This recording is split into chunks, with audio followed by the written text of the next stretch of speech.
الحمد للہ وکفی وسلام علی عباده الذین اصطفی اما بعد فاعوذ باللہ من الشیطان الرجیم بسم اللہ الرحمن الرحیم واصبر نفسك مع الذين يدعون ربهم بالغداة والعشي يريدون وجهه ولا تعد عيناك عنهم تريد زينة الحياة الدنيا ولا تطع من أغفلنا قلبه عن ذكرنا واتبع هواه وَكَانَ أَمْرُهُ فُرُطًا وقال الله تبارك وتعالى يا أيها الذين آمنوا اتقوا الله وكونوا مع الصادقين وقال الله تبارك وتعالى استحوذ عليهم الشيطان فأنساهم ذكر الله اولئک حزب الشیطان الا ان حزب الشیطان هم الخاسرون ان الذین یحادون اللہ ورسولہ اولئک فی الاذلین کتب اللہ لأغلبن انا ورسلی ان اللہ قوی عزیز صدق اللہ العظیم قال النبی صلی اللہ علیہ وسلم لا تزال طائفة من امتی قائمین علی الحق لا يضرهم من خالفهم او کما قال علیہ الصلاۃ والسلام۔ میرے انتہائی قابل احترام ہم سفر دوستو، ہمارا سفر غلبہ دین کا سفر ہے، انسانیت سے ظالمانہ نظام کے خاتمے کا سفر ہے، انسانی معاشرے کو ترقی دینے کے لیے جو اللہ تعالیٰ نے ہمیں نظام حیات اپنے انبیاء کے ذریعے سے عطا کیا ہے، اس کو غالب کرنے کا سفر ہے۔ اس سفر میں اس کے جو تقاضے ہوتے ہیں، ایک سچی جماعت ان تقاضوں کو پورا کرتی ہے۔ جماعت وہی کہلوائے گی جسے اس سفر کے نشیب و فراز کا پتہ بھی ہو، اس سفر کے مقاصد اور اہداف کا پتہ بھی ہو، اس پر چلنے کا شعور بھی موجود ہو، دور کے تقاضے کے مطابق صحیح حکمت عملی ہو۔ یقیناً یہ سفر ایسی جماعت کی کامیابی کے پر منتج ہوتا ہے جو اس کو پورے اہمیت کے ساتھ اس پر چل رہی ہوتی ہے۔ آج ہم دور زوال میں ہیں،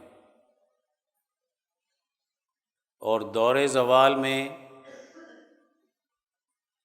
نبی کریم صلی اللہ علیہ وآلہ وسلم کا اسوہ حسنہ زوال سے نکلنے کی ہماری رہنمائی کرتا ہے۔ قرآن حکیم ہماری رہنمائی کرتا ہے، یہ اللہ کی کتاب ہے۔ قرآن حکیم میں اللہ تعالیٰ فرماتے ہیں ادعو الی سبیل ربک بالحکمۃ والموعظۃ الحسنۃ وجادلہم باللتی ہی احسن۔ تم نے رب کے نظام کی دعوت دینی ہے، اللہ کی طرف بلانا ہے، تم میں حکمت ہونی چاہیے، دانش ہونی چاہیے، دانشور جماعت صحیح دعوت دیتی ہے، اور دانشور جماعت کی تعریف یہ ہے کہ وہ دور کے تقاضے کو سمجھتی ہے کہ اس وقت میں دور کا تقاضا کس دعوت کا تقاضا کر رہا ہے۔ جب دین غالب ہوتا ہے تو تقاضا دعوت کا کچھ اور ہوتا ہے، اور جب دین مغلوب ہوتا ہے تو دعوت کا تقاضا بدل جاتا ہے۔ یہ عقل و دانش حکمت کہلواتی ہے کہ دور زوال میں دعوت کا کیا تقاضا ہے۔ دور زوال میں دعوت کا تقاضا غلبہ دین کا ہوتا ہے کہ پہلے دین غالب کرنا ہے۔ جب دین غالب آ جاتا ہے پھر دعوت کا تقاضا اصلاح کا ہوتا ہے کہ لوگوں کو مختلف طریقے سے دین کی اشاعت کرتے ہوئے ان کی اصلاح کرنی ہے۔ اگر عقل و دانش کی بنیاد پر دین کی دعوت نہیں دی جائے گی تو دعوت ناکام ہوتی چلی جائے گی۔ دعوت دینے والا طبقہ، جماعت اگر کروڑوں کی تعداد میں بھی ہوگی تو مایوس ہوگی، بند گلی میں کھڑی ہوگی، مہدی علیہ السلام کا انتظار کرے گی، قیامت کا انتظار کرے گی اور قیامت کی نشانیاں تلاش کرے گی۔ اب کروڑوں انسان دعوت دے رہے ہوں اور پھر مایوس ہوں تو اس کا مطلب یہ ہے کہ ہم نے دور کے تقاضے کے مطابق جو دعوت کی حکمت عملی اختیار کرنی تھی وہ ہمیں نہیں آتی، اس میں غلطی لگی۔ آپ صلی اللہ علیہ وآلہ وسلم نے کس طرح دعوت دی کہ وہ مرکز آزاد ہو گیا؟ آپ نے کس طرح دعوت دی کہ اس کا نظام ٹوٹ گیا؟ آپ کی دعوت کا طریقہ کار کیا تھا کہ جس سے جماعت باصلاحیت پیدا ہوئی؟ عقل و دانش والی جماعت پیدا ہوئی، حکمت والی جماعت پیدا ہوئی۔ گویا نبوی دعوت کا طریقہ جماعت کے افراد میں صلاحیت پیدا کرتا ہے، استعداد پیدا کرتا ہے، وقت کے تقاضے کے مطابق ان کو آگے لے کر چلتے ہیں۔ جب دین مغلوب ہو تو ہمیں نظر آ گیا کہ نبی کریم صلی اللہ علیہ وآلہ وسلم کی دعوت عقل و دانش، شعور پیدا کرنے کی، تعلیم دینے کی تھی۔ وہاں سے آغاز کیا کہ جس جماعت کے افراد مستقبل کا نظام چلائیں گے ان کی سیاسی تربیت کیا ہونی چاہیے، معاشی تربیت کیا ہونی چاہیے، سماجی تربیت کیا ہونی چاہیے، نظام چلانے کی تربیت کیا ہونی چاہیے، ادارے کیسے تشکیل دیے جاتے ہیں اور اداروں کے ذریعے سے عوام کی کیسے خدمت کی جاتی ہے، اور اداروں کے ذریعے سے اجتماعی اور انفرادی مسائل کیسے حل کیے جاتے ہیں،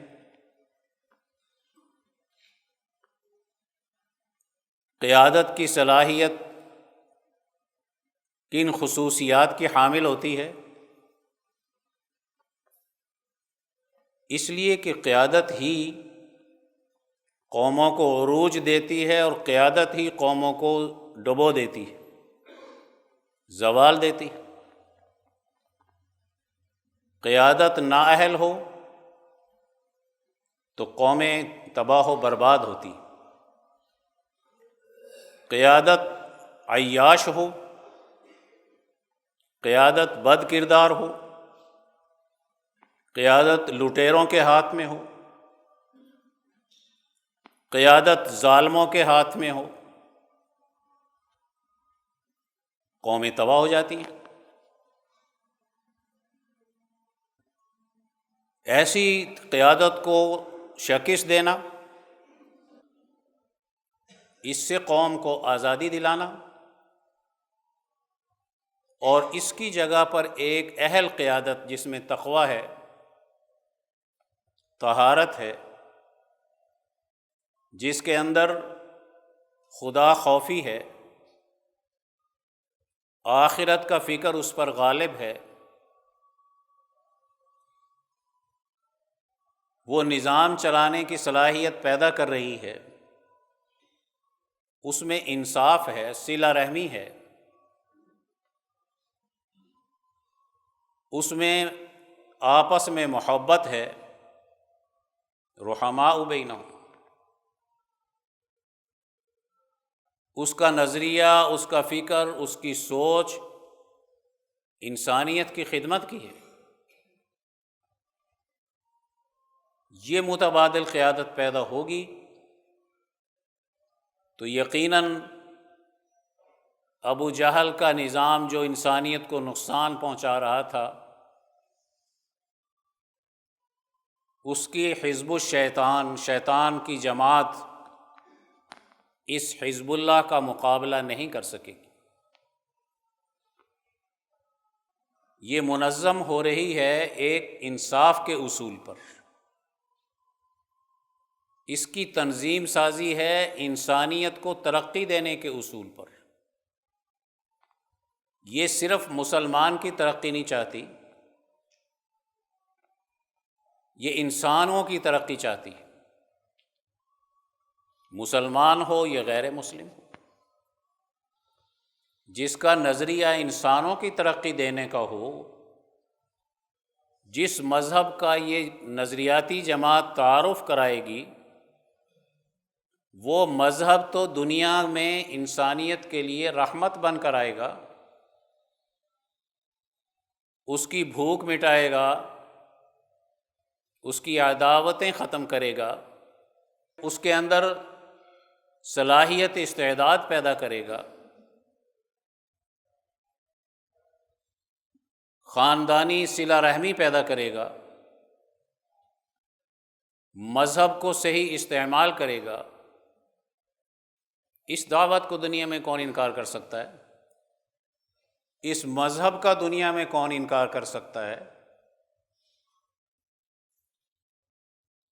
بھوک مٹانا، بھوکے آدمی کو کھانا کھلا دیں وہ خوش ہو جاتا ہے، دعائیں دیتا ہے کھانا کھلانے والے کو۔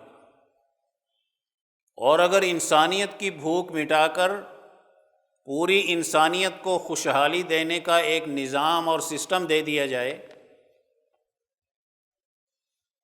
اس نظام اور سسٹم کے قبول کرنے سے کوئی دنیا کا باشعور انسان کیسے انکار کر سکتا ہے؟ دعوت نام ہے اس اہلیت کے پیدا کرنے کا کہ آپ دنیا میں اپنے اس مذہب کا، اس نظام کا، اس دین کا کیا تعارف کرا رہے ہیں۔ اگر دعوت اس اصول پر نہیں دی گئی کہ ہم نے اپنے مذہب کا تعارف دنیا میں انسانیت کے اجتماعی مسائل حل کرنا، انصاف دینا، ان کو ترقی دینا، ان کو زوال سے نکالنا، میں اس مذہب کی دعوت دے رہا ہوں تو دنیا کی کوئی طاقت اس دعوت کا مقابلہ نہیں کر سکتی۔ یہ صحیح دعوت ہے۔ اس دعوت کے نتیجے میں انسانی معاشرے میں ایک عدل کا نظام غالب آئے گا، ایک مرکزیت قائم ہوگی۔ اس مرکزیت کے غالب آنے کے بعد پھر دین کے شعبے زندہ ہوتے ہیں۔ اور ہر شعبہ اپنی جگہ پر نتائج دیتا ہے۔ یہ دعوت کی ترتیب ہے کہ سب سے پہلے ایک صاحب حکمت دانشور جماعت پیدا کی جائے، اس کی جد و جہد کے نتیجے میں تعیشات پر مبنی نظام کا خاتمہ کیا جائے، سودی نظام کا خاتمہ کیا جائے، ذخیرہ اندوزی کے نظام کا خاتمہ کیا جائے، جاگیرداری نظاموں کا خاتمہ کیا جائے، ریاست ایک عوام کی نمائندہ بن کر عوام کی خدمت کرے،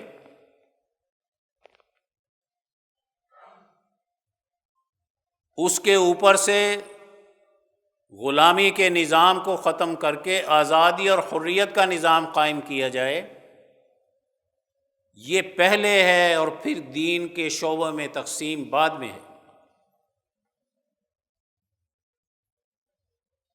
یہ مغلوبیت کے دور میں سب سے پہلے دعوت غلبہ دین کی دی جاتی ہے۔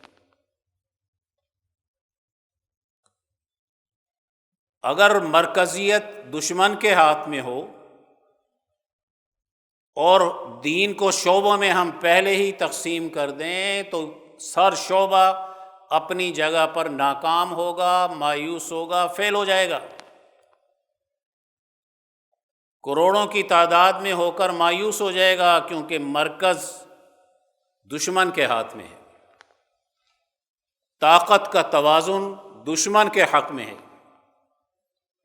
نظام اور سسٹم چلانے والا دشمن ہے، وہ دشمن دین ہے، وہ دشمن انصاف ہے، وہ دشمن انسانیت ہے، وہ شیطان کا نمائندہ ہے۔ اس کے نظام حیات سوسائٹی میں غالب آنے سے اس نظام حیات کے بے حیائی غالب آئے گی، اس کے غالب آنے کے نتیجے میں غربت غالب آئے گی، اس کے غالب آنے کے نتیجے میں عداوتیں اور دشمنیاں غالب آئیں گی، اس کے غالب آنے کے نتیجے میں طاقتور ہونے کے بعد انسانی سوسائٹی ترقی سے محروم ہو جائے گی، اس کے غالب آنے کے نتیجے میں دین پر عمل کرنا مسلم کے لیے بھی ناممکن ہو جائے گا۔ تو مرکز تو اس کے ہاتھ میں ہے۔ اب یہاں مغلوب دعوت دے رہا ہے بزدلی کی، مایوسی کی، بے شعوری کی۔ جس شعور کو نبی کریم صلی اللہ علیہ وسلم نے صحابہ کرام میں مکہ معظمہ میں پیدا کیا، اور قرآن حکیم کی آیت میں نے پڑھی، اللہ تعالیٰ فرماتے ہیں وَاصْبِرْ نَفْسَكَ مَعَ الَّذِينَ يَدْعُونَ رَبَّهُمْ بِالْغَدَاةِ وَالْعَشِيِّ يُرِيدُونَ وَجْهَهُ۔ اے پیغمبر صلی اللہ علیہ وسلم، آپ اپنے آپ کو پابند کر لیں ان صحابہ کرام کی تربیت کے لیے جو صبح و شام اللہ کو یاد کرتے ہیں۔ یدعون ربہم بالغداۃ والعشی، ان کی دعوت کیا ہے؟ یہ کس طرف پکار رہے ہیں؟ اللہ کی طرف بلا رہے ہیں، اس کی رضا تلاش کرتے ہیں۔ ان پر توجہ دیں۔ ابو جہل کی پارٹی نے آپ کو پیغام پہنچایا کہ ہم آپ کی دعوت سنیں گے اس وقت جب آپ ان غریب صحابہ کو اپنے پاس سے اٹھا دیں گے، ہمیں الگ سے ٹائم دیں گے تو ہم آپ کی بات سنیں گے۔ قرآن حکیم کی اس آیت نے آ کر کہا کہ آپ نے اس ابو جہل کے اس طبقاتی سوچ کی بنیاد پر اس کو دعوت نہیں دینی۔ وہ اس ذہنیت سے دین میں آ گیا تو دین کو نقصان پہنچائے گا۔ اس کی تو ذہنیت ہی طبقاتی ہے، غریبوں کی دشمنی کی ہے۔ وہ تو مظلوم کے ساتھ چل ہی نہیں سکتا، اس کو ظلم سے تو کیا نجات دلائے گا۔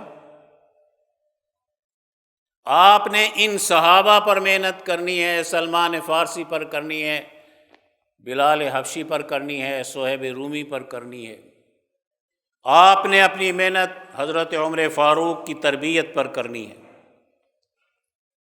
ابو بکر صدیق رضی اللہ تعالیٰ عنہ کی تربیت پر کرنی ہے، عثمان غنی کی تربیت کرنی ہے، حضرت علی المرتضیٰ، سارے صحابہ رضوان اللہ علیہم اونچے درجے کے صحابہ، آپ نے ان سے اپنی آنکھیں نہیں پھیرنی۔ وَلَا تَعْدُ عَيْنَاكَ عَنْهُمْ تُرِيدُ زِينَةَ الْحَيَاةِ الدُّنْيَا۔ آپ کی دعوت کا رخ اس وقت میں اس جماعت کی تربیت ہے، اس میں کمالات پیدا کرنے ہیں، اس میں صلاحیت پیدا کرنی ہے، اس میں استعداد پیدا کرنی ہے، مستقبل کا نظام چلانے کی۔ نہ صرف حجاز کا اس نے نظام چلانا ہے، اس نے تو کیسر و کسریٰ کے نظاموں کا خاتمہ کر کے پوری انسانیت کی قیادت اور رہنمائی کے اعتبار سے اس کے نظام کی تشکیل کرنی ہے، اس کے ادارے بنانے ہیں۔ آپ کی محنت کا رخ ان پر ہونا چاہیے، ان کی تربیت ہونی چاہیے۔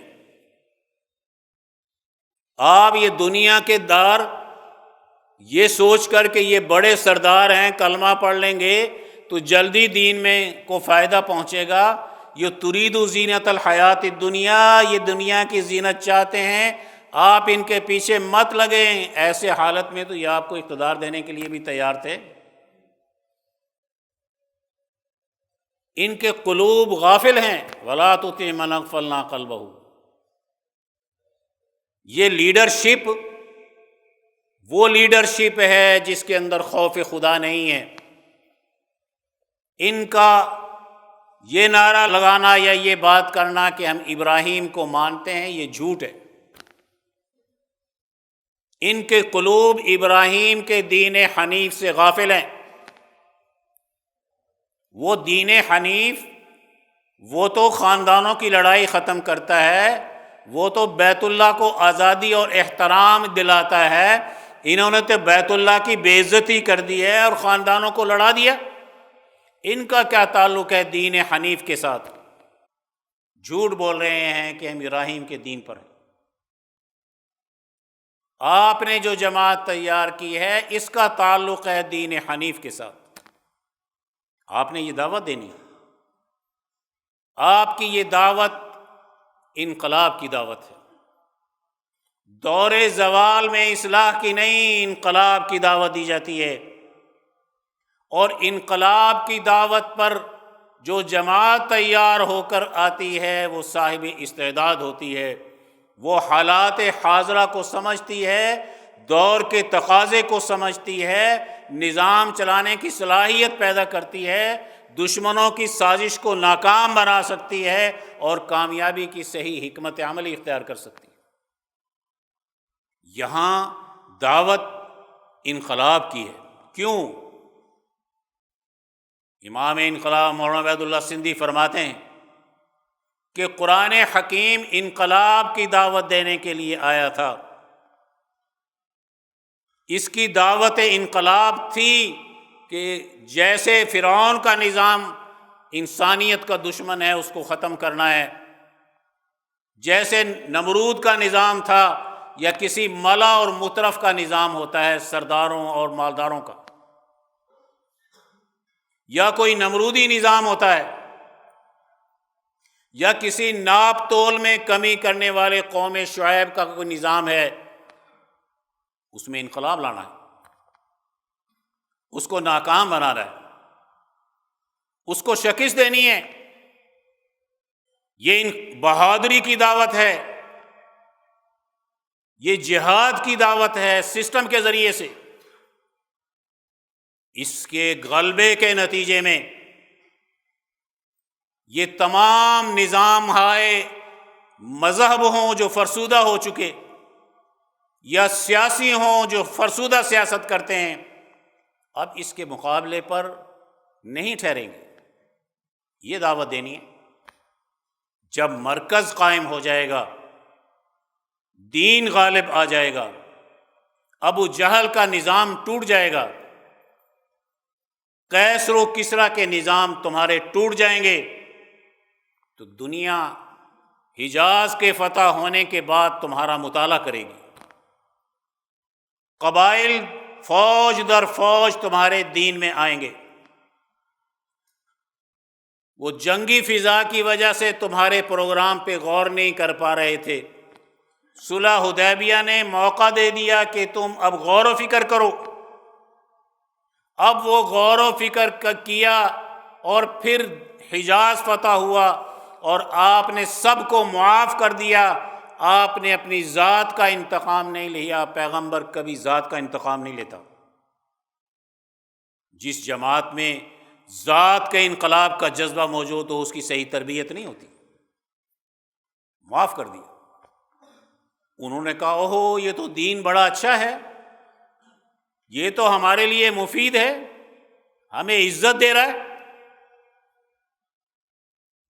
اب نبی کریم صلی اللہ علیہ وسلم نے ایک نمونہ جب دنیا کو اپنی جد و جہد کے نتیجے میں قائم کیا اور پھر قیصر و کسریٰ کے نظام ٹوٹے تو دنیا نے اس کا کلمہ پڑھا ہے، ویلکم کیا ہے۔ اب شعبوں میں دین تقسیم ہے، یہ شعبہ زراعت سے تعلق رکھتا ہے، یہ تجارت سے تعلق رکھتا ہے، یہ فقہاء کا باقاعدہ بورڈ بنایا گیا ہے جس کے اندر چیئرمین بھی موجود ہے، مسائل بھی ڈسکس ہوتے ہیں، پھر وہ شعبوں میں تقسیم ہو کر ایک عدالتی قاضی کا نظام دیتا ہے، فیصلے کیے جاتے ہیں، پھر وہ غالب آنے کے بعد ایک فوج کا نظام دیتا ہے، ایک ڈاک کا نظام دیتا ہے، ایک تجارت کا نظام دیتا ہے۔ اب ہر شعبہ ترقی کرے گا۔ ہم پاکستان میں انگریز کا نظام غالب کیے پھرتے ہیں، سرمایہ داری، غلامی کا نظام، ترقی سے محروم، تعیشات میں مبتلا، ہر شعبہ اپنی جگہ پر ناکام ہوتا چلا جائے گا۔ خانقاہ فیل ہو جائے گی، تبلیغ ناکام ہو جائے گی، مدرسے ناکام ہو جائیں گے، جماعتیں ناکام ہو جائیں گی، دہریت کا سیلاب غالب آتا چلا جائے گا۔ آج اس بے دینی نے ہماری نسل نو کو کہاں تک پہنچا دیا، نہ فکر دنیا اس کے پاس رہا اور نہ فکر آخرت اس کے پاس رہا۔ ہم دعوت دے رہے ہیں نیک بننے کی اور نظام دعوت دے رہا ہے بے حیا بننے کی۔ طاقت اس کے ہاتھ میں ہے، تو تم بتاؤ دعوت کس کی پھیلے گی؟ آج یہ سنت ہے جو ہم سے چھوٹ گئی ہے، یہ وہ سنت ہے۔ تو جب یہ سنت ہم سے چھوٹ گئی، ہم نے دعوت کے فرسودہ طریقے اختیار کیے، ہم نے دعوت دور کے تقاضے کے مطابق نہیں دی۔ دعوت تقاضا کر رہی تھی انقلاب لا کر دین کو غالب کرنے کا، ہم دعوتیں دے رہے تھے نیک بننے کی، روحانیت قائم کرنے کی، ہم مراقبہ حال بنا رہے تھے اور بڑے بڑے جماعتیں کے خانقاہیں بنا رہے تھے۔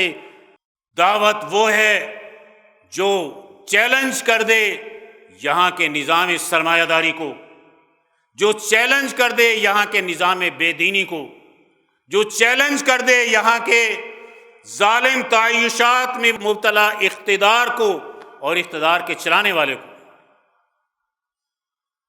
حضرت اقدس شاہ سید احمد رائے پوری فرماتے ہیں، اس نوجوان کو آج منظم کرو کہ یہ یہاں سے غداروں کی اولاد کو بھگا دے جو نظام انگریز کو چلانے والے ہیں، ان کی عیاشیوں کو ختم کر دے، ان کے طبقاتی تمدن کا خاتمہ کر دے، ان کے آقاؤں سے لڑ کر ان کو نظام آزادی اور حریت دے کر اس سوسائٹی کو ان ظالموں سے آزادی دلائے۔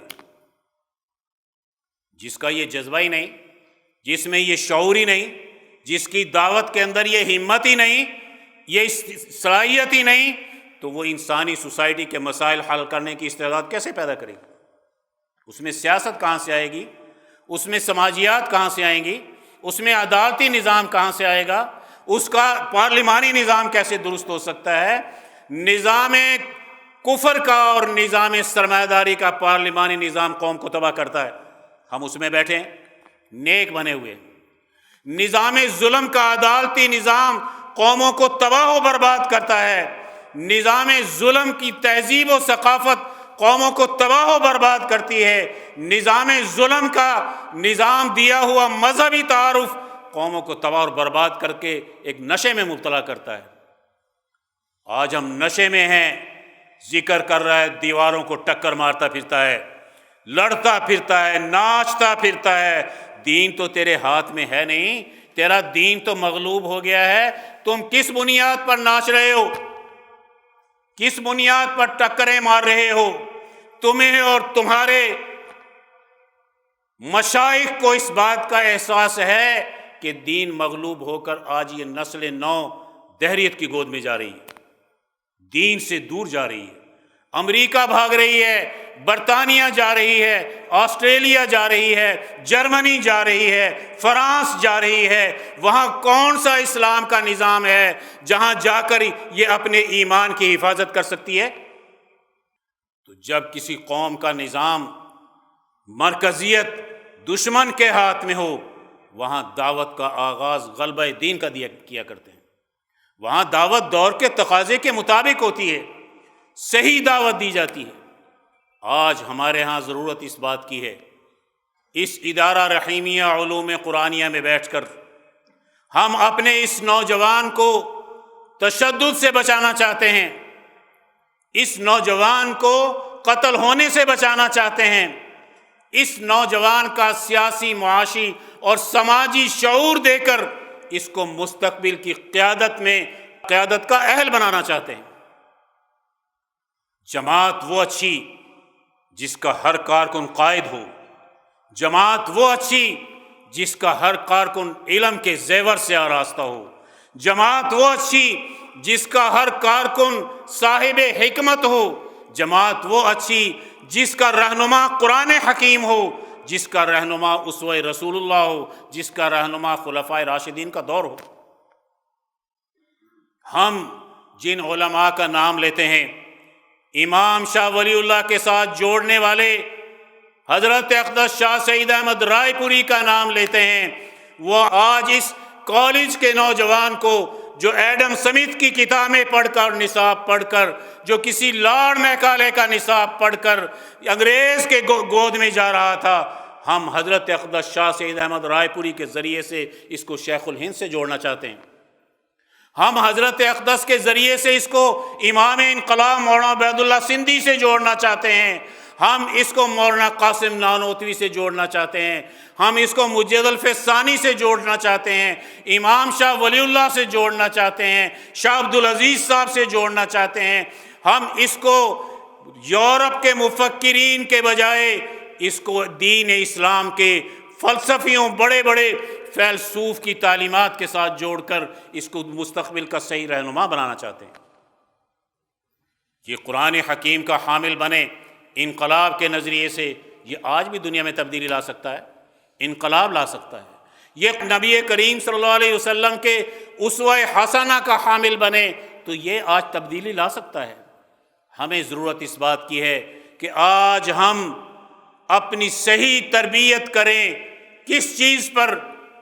امام شاہ ولی اللہ کے فقہ کلی نظام کے نظریے پر۔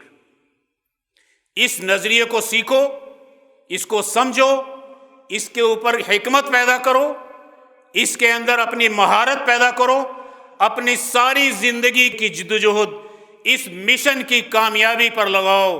اس سے دنیا میں بھی انسان کو عزت ملتی ہے اور آخرت میں بھی کامیابی حاصل ہوتی ہے۔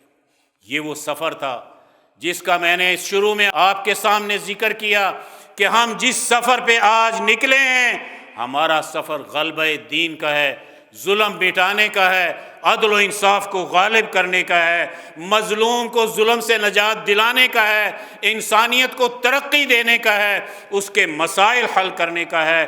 اس سفر کو جاری رکھو، دنیا میں بھی کامیابی اسی سے ملتی ہے اور آخرت میں بھی کامیابی اسی سے ملتی ہے۔ اللہ تعالی ہمیں اس سفر میں قبول فرمائے۔ وآخر دعوانا الحمدللہ رب العالمین۔